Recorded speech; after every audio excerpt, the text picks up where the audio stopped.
Welcome to India reform judicial reforms. मैं doctor Kapil Kakkar आपका एक और वीडियो में स्वागत करता हूं।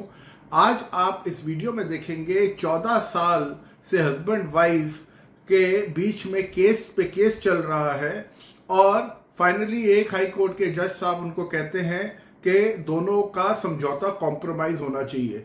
अब वो होना चाहिए नहीं होना चाहिए उस पर मैं एज अ साइकोलॉजिस्ट भी बाद में बात करूंगा, बट इससे पहले मैं चाहता हूं आप इस वीडियो को देखें और आप देखें कि एक जज कितनी सच्चाई फॉर अ चेंज, कितनी ईमानदारी से वकील को लताड़ रहा है, उसको बता रहा है कि तुम वकीलों की वजह से केसेस कैसे खराब होते हैं।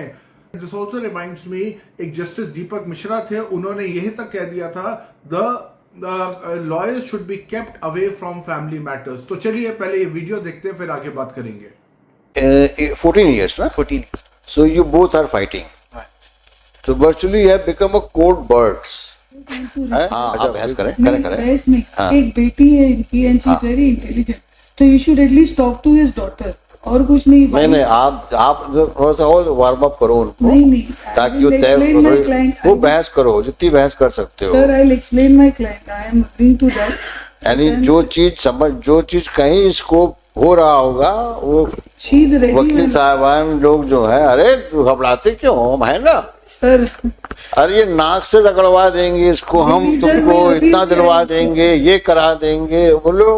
I have just entered. अब वो इतना हवा भर दो क्लाइंट को कि बोले हाँ ठीक है, अब तो हम बड़े स्ट्रांग फुटिंग पे हैं, लड़ते हैं, क्या दिक्कत। No matter. देखो 14 साल तुम लड़ ली, कितना फीस दिया वकील को?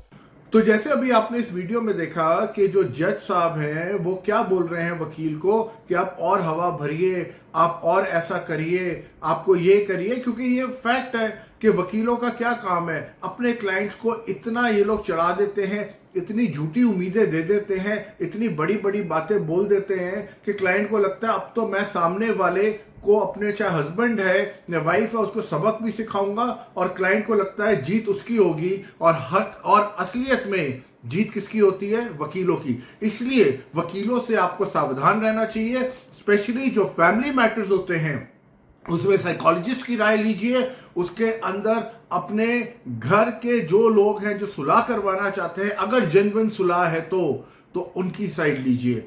अब आप देखिए इस प्राइमरीली इस मैटर में क्या हुआ है कि जो एक जज है वो ये क्यों कह रहा है, क्योंकि वो कहीं ना कहीं चाहता है कि हस्बैंड और वाइफ साथ आए। पर सवाल ये है कि 14 साल सेपरेशन के बाद क्या हस्बैंड और वाइफ एक साथ आ सकते हैं, स्पेशली जब हस्बैंड अब नहीं आना चाहता क्योंकि कड़वाहट इतनी होती है।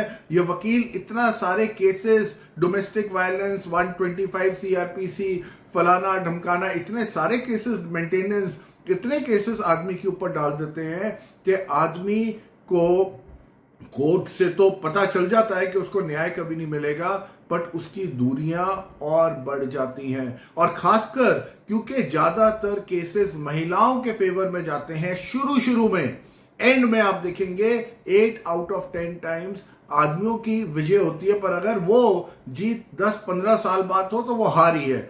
तो कहने का मतलब है जीत किसी की नहीं होती, बट महिलाओं को कई बार लगता है शुरू में इंटरिम ऑर्डर 1-2 उनके फेवर में आ जाते हैं, मेंटेनेंस मिलना शुरू हो जाता है, फिर उनको लगता है और सबक सिखाएंगे, और बहुत बारी ऐसे रिलेशनशिप में इक्वल गलती होती है या कई बार एक्स्ट्रा मैरिटल होता है, कई बार महिलाओं की ज्यादा गलती होती है, पर महिलाओं की ज्यादा गलती होती भी है तब भी कोर्ट किसकी साइड लेते हैं?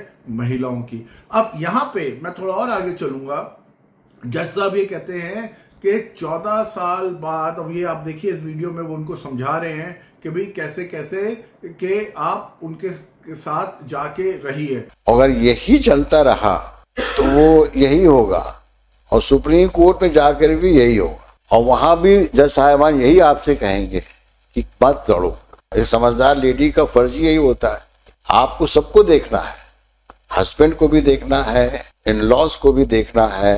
डोमेस्टिक वायलेंस में जब आए तो तुरंत पुलिस को फोन किया, पुलिस मुझे माधोगंज थाने लेके गई। अब बताओ ये सब यानी टोटल मूर्खता है। सर ये जो कुछ भी कह रहे हैं सब झूठ है। मैं क्या कह रहा हूँ आपसे, मैं कुछ आप बोलो ही मत। तो अभी आपने जैसे वीडियो में देखा, जज साहब अपनी तरफ से, his intention is good, but I am sorry to say mister जज, you do not have the experience, the knowledge, the psychology of how things work. You only know about so-called legalities, but you are not a behavioral expert. आप किसी को कह रहे हो, उस महिला को कह रहे हो उसके घर जाके रहे, वो देखिए, आप सोचिए, और वो हस्बैंड कितना रिलक्टेंट है। हस्बैंड इतना रिलक्टेंट क्यों है? क्योंकि उसके साथ कितना इस महिला और चाहे उसके वकील के थ्रू, पर कंसेंट तो महिला का ही था ना, इतना उसने दुर्व्यवहार, इतनी धमकियां, इतना उसको इस तरह से प्रताड़न करा होगा कि उसको भी लग रहा है आदमी को कि अब यहाँ पे किसी चीज की रिकंसिलिएशन नहीं है।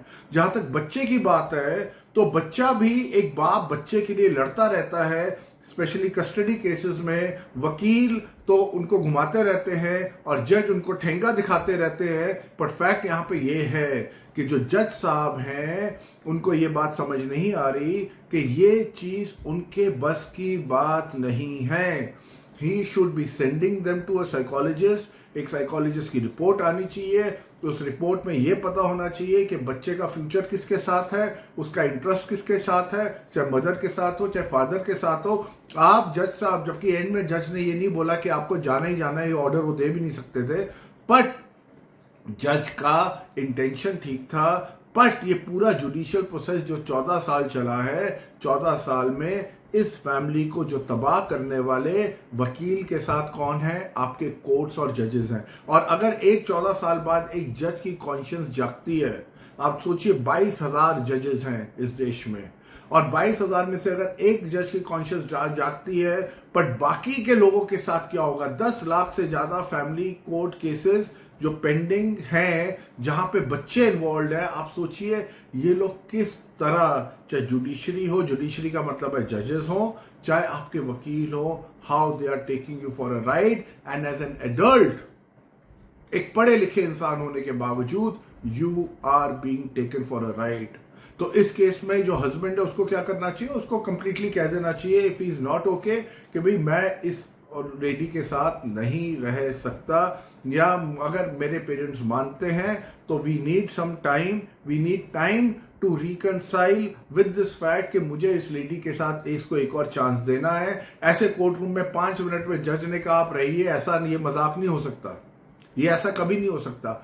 आपको उस आदमी ने जो मेंटल, आज औरत 14 साल बाद जाग के कहती है कि मैंने हस्बैंड के साथ रहना है, बट हस्बैंड, औरत ने कह दिया मैंने छोड़ना है तो छोड़ दो, औरत ने कह दिया हस्बैंड के साथ रहना तो रह लो। ये कहाँ का इंसाफ है?